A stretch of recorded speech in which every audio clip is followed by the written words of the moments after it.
ಸದಾ ಯೌವನದಿಂದ ಕಾಣಲು 10 ಸರಳ ಸಲಹೆಗಳು.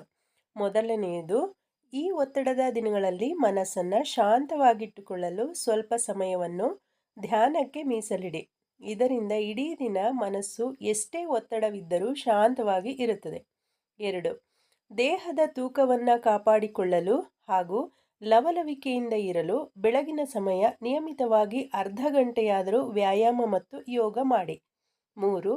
ಬೆಳಗ್ಗೆ ಎದ್ದ ಕೂಡಲೇ 1 ಗ್ಲಾಸ್ ಉಗುರು ಬೆಚ್ಚಗಿನ ನೀರಿಗೆ ಅರ್ಧ ನಿಂಬೆಹಣ್ಣಿನ ರಸ, 1 ಚಮಚ ಜೇನುತುಪ್ಪ ಸೇರಿಸಿ ಕುಡಿಯಿರಿ. 4.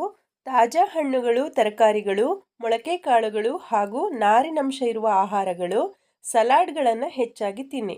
ವಿಟಮಿನ್ ಸಿ ಹಾಗೂ ಕ್ಯಾಲ್ಸಿಯಂ ಹೆಚ್ಚಾಗಿರುವ ಆಹಾರಗಳನ್ನು ಸೇವಿಸಿ. 5. ದಿನವಿಡೀ ಸಾಕಷ್ಟು ನೀರು ಕುಡಿಯುವುದರಿಂದ ಚರ್ಮ, ಕೂದಲು, ಕಣ್ಣುಗಳು ಹೊಳಪಿನಿಂದ ಕೂಡಿರುತ್ತವೆ. ದೇಹವು ವಿಷಯುಕ್ತ ವಸ್ತುಗಳನ್ನು ಹೊರಗೆ ಹಾಕಲು ಸುಲಭವಾಗುತ್ತದೆ. 6. ವಯಸ್ಸಾದಂತೆ ದೇಹದಲ್ಲಿ ಕೊಬ್ಬಿನ ಪ್ರಮಾಣ ಹೆಚ್ಚಾಗಿ ತೂಕ ಜಾಸ್ತಿಯಾಗತ್ತೆ. ಹೀಗಾಗಿ ಸಂಸ್ಕರಿಸಿದಂತಹ ಆಹಾರ, ಮಸಾಲೆಯುಕ್ತ ಪದಾರ್ಥ, ಎಣ್ಣೆಯಲ್ಲಿ ಕರೆದಂತಹ ಆಹಾರದಿಂದ ಆದಷ್ಟು ದೂರವಿರಿ. 7. ಎಷ್ಟೇ ಕೆಲಸದ ಒತ್ತಡವಿದ್ದರೂ ನಿಮಗಾಗಿ ಸ್ವಲ್ಪ ಸಮಯವನ್ನು ಮೀಸಲಿರಿಸಿ. ನಿಮಗಿಷ್ಟವಾದ ಸಂಗೀತ ಅಥವಾ ಇಷ್ಟವಾದ ಕೆಲಸವನ್ನು ಪ್ರತಿದಿನ ಮಾಡಿ.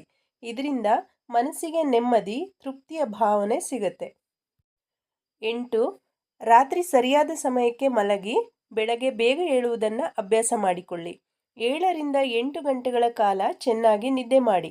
ಇದರಿಂದ ಎಷ್ಟೇ ಕೆಲಸದ ಒತ್ತಡವಿದ್ದರೂ ದೇಹಕ್ಕೆ ಚೈತನ್ಯ, ಲವಲವಿಕೆ, ಮನಸ್ಸು ಶಾಂತವಾಗಿ ಇರುತ್ತೆ. 9. ತುಂಬ ಬಿಸಿಲಿನಲ್ಲಿ ಹೋಗುವಾಗ ಮೊದಲು ಮುಖಕ್ಕೆ ಸನ್ಸ್ಕ್ರೀನ್ ಲೋಷನ್ ಹಚ್ಚಿಕೊಳ್ಳಿ. ರಾತ್ರಿ ಮಲಗುವ ಮೊದಲು ಮಾಯಿಶ್ಚರೈಸರ್ ತಪ್ಪದೆ ಹಾಕಿ. ಇದರಿಂದ ಸನ್ ಟ್ಯಾನ್ ಹಾಗೂ ಒಣಚರ್ಮದ ಸಮಸ್ಯೆ ಬರುವುದಿಲ್ಲ. 10. ರಾತ್ರಿ ಮಲಗುವ ಮೊದಲು ಉಗುರು ಬೆಚ್ಚಗಿನ ಹಾಲಿಗೆ 1 ಚಿಟಿಕೆ ಅರಿಶಿನ ಹಾಕಿ ಕುಡಿಯಿರಿ. ಇದರಿಂದ ರಕ್ತ ಶುದ್ಧಿಯಾಗಿ ಅಲರ್ಜಿ ಸಮಸ್ಯೆಗಳು ಕಡಿಮೆಯಾಗಿ ನಿದ್ರೆ ಚೆನ್ನಾಗಿ ಬರುತ್ತೆ. ನಮಗೆ ವಯಸ್ಸಾದಂತೆ ನಮ್ಮ ದೇಹವು ಹಲವಾರು ಬದಲಾವಣೆಗಳಿಗೆ ಒಳಗಾಗುತ್ತೆ. ಕೆಲವೊಂದು ಒಳ್ಳೆಯ ಅಭ್ಯಾಸಗಳನ್ನು ರೂಢಿ ಮಾಡಿಕೊಂಡಲ್ಲಿ ಮನಸ್ಸು, ದೇಹ ಚಿರಯೌವನದಿಂದ ಕೂಡಿರುತ್ತೆ. ಮಾಹಿತಿ ಇಷ್ಟ ಆದರೆ ಲೈಕ್ ಮಾಡಿ. ಮತ್ತಷ್ಟು ಮಾಹಿತಿಗಳಿಗೆ ಚಾನಲ್ನ ಸಬ್ಸ್ಕ್ರೈಬ್ ಅಥವಾ ಫಾಲೋ ಮಾಡಿ. ಹೊಸ ಮಾಹಿತಿಯೊಂದಿಗೆ ಸಿಗೋಣ. ಧನ್ಯವಾದಗಳು.